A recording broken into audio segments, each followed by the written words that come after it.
On a peaceful Arizona afternoon, Brian Welch and his daughter Janaea share a mutual love for music. That's a song! But just a few years ago, Brian would have given anything for just a few moments of peace.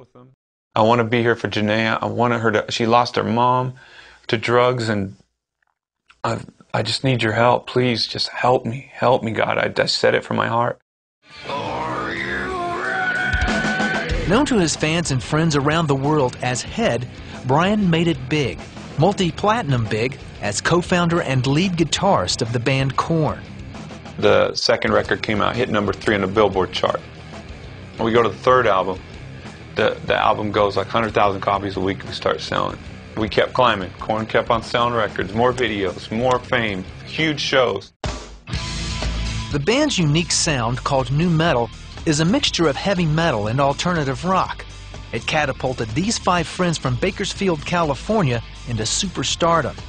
And while most of the world saw Brian the rock star, the man who had it all, Brian tells a different story of how he was dying inside and attempted to kill the pain with drugs and alcohol. I go back on the road and I start drinking, you know, and just be like, okay guys, let's party. Sweep all the pain under the rug. Kept sweeping it under the rug. While it didn't seem to affect his music, it had a devastating effect on his marriage. I'd go home and me and my ex-wife would do drugs and fight while Korn's just climbing up to the top.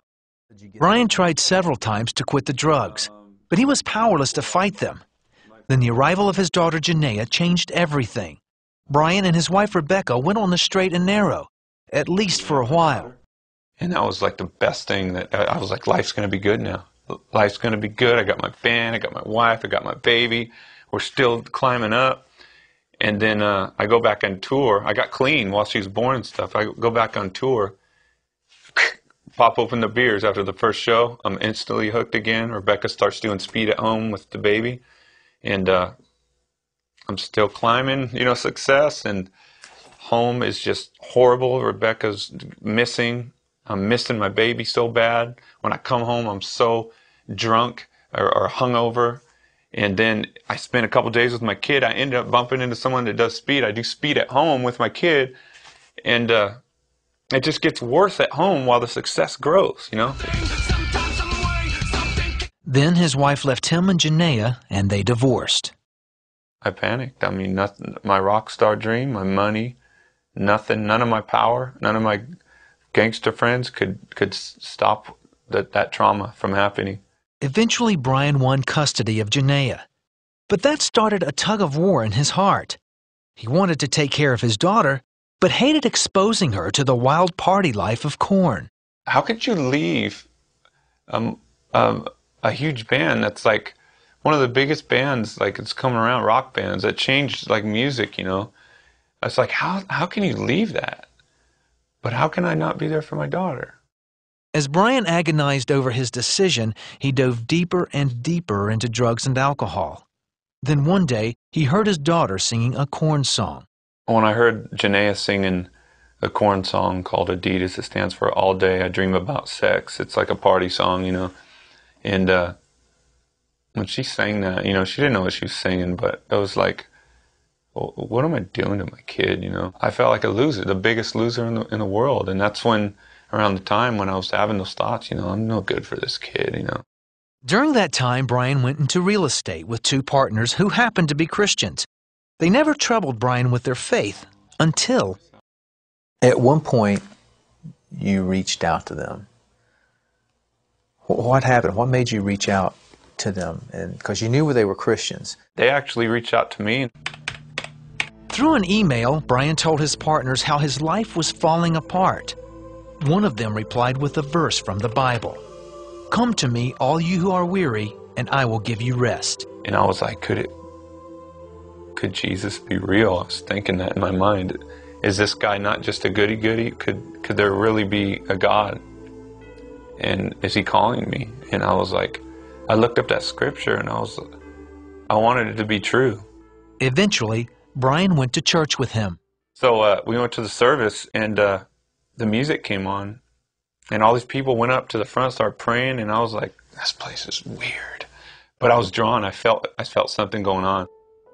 he said, does anybody want to receive Christ? And I did it for myself. I was like, and I said the prayer, went home, rolled up a $100 bill, laid out a big line of speed, snorted it, and said, I remember it perfectly too.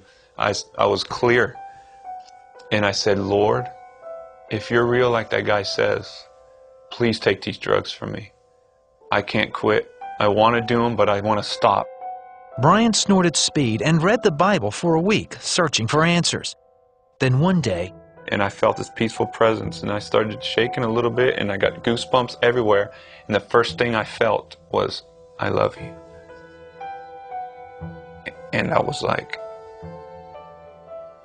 Father, I was frozen. I said, Father. I was like, this is God. And then it went away, but it was so real. It took over the high. And when it went away, the drugs just was, my mind was like, that was just drugs or something. That wasn't real. That wasn't God. And so I did drugs all night long. The next day, I woke up, and I had that feeling to go to my Bible. I opened it up and I pointed, and it said, the soul who sins is the soul who will die. And to me, right then, I was like, I felt like God told me right there, I revealed myself to you last night. It's time for you to stop the drugs. It's time for you to be done. And I just was consumed with fear. I was like, I went and grabbed all my drugs and threw them in the toilet and just said, I'm done, God. I'm yours now. I'm yours. And this is the last time I did drugs. That's pretty major for that to happen, for somebody to be on drugs for so long. Yeah. It was a miracle. And to be totally clean. at that same time in 2005, Brian split from Korn and sent the music world into a spin. Brian, on the other hand, was baptized in the Jordan River and started his new journey. Well, how did it feel to be released from Korn? To tell you the truth, God was real. He revealed himself to me. He kept revealing himself to me. And I felt his presence at my house. He's speaking through my kid. Like, just all this crazy stuff was happening, and that's all that mattered to me. I was like, okay, that band stuff, the stardom, the money, everything, it doesn't matter anymore. It's God. God, it was so real that I was like, I don't care what I do the rest of my life. That was cheating.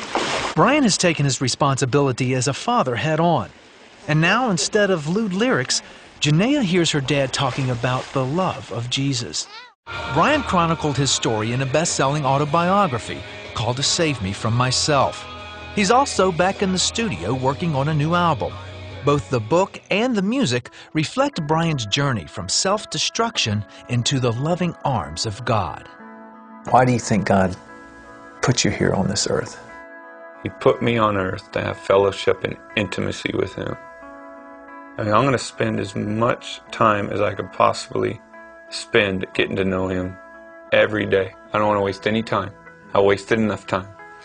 It's just, that's what I'm put on earth to do. Is be intimate with God, get to know him as much as I can in here, and let him fill me with his Spirit so he can do the work by bringing people into the kingdom.